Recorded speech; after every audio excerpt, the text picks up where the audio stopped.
स्वप्नांना जिंकायला यशाचे बळ लागते. यशस्वी होण्यासाठी कष्टाचे प्रयत्न लागतात. त्या प्रयत्नांना बळ येण्यासाठी गुरूंचे आशीर्वाद लागतात. गुरूंचे आशीर्वाद लागतात. आणि माझ्या सर्व विद्यार्थी मित्रांना माझा नमस्कार. माझे नाव तेजस नामदेवराज अक्कर. मी आज गुरुपौर्णिमेनिमित्त भाषण बोलणार आहे. गुरुर ब्रह्मा गुरुर विष्णू गुरुर्देव महेश्वरा गुरुर साक्षात परब्रह्म तस्मै श्री गुरुवे नमः.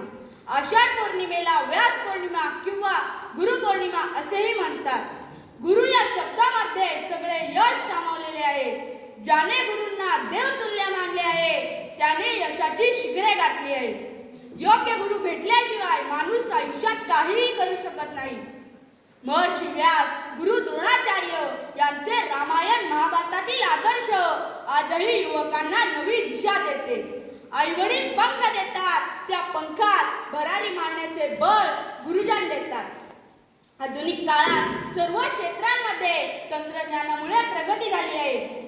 तरी सुद्धा वेदकाळापासून ज्ञानदानाचे कार्य व प्रसार गुरु शिष्याच्या परंपरेनेच झालेला आहे.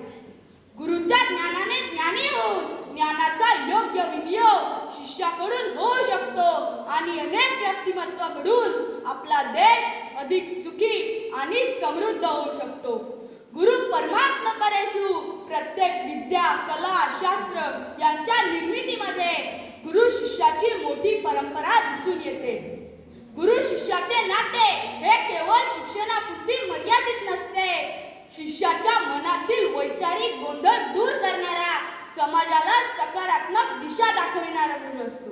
खरंच मित्रांनो, विद्यालय सुटतं पण आठवणी कधीच सुटत नाही. विद्यालय सुटतं पण आठवणी कधीच सुटत नाही. आपल्या जीवनात गुरु नावाचं पान कधीच तुटत नाही. आपल्या जीवनात गुरु नावाचं पान कधीच तुटत नाही. धन्यवाद.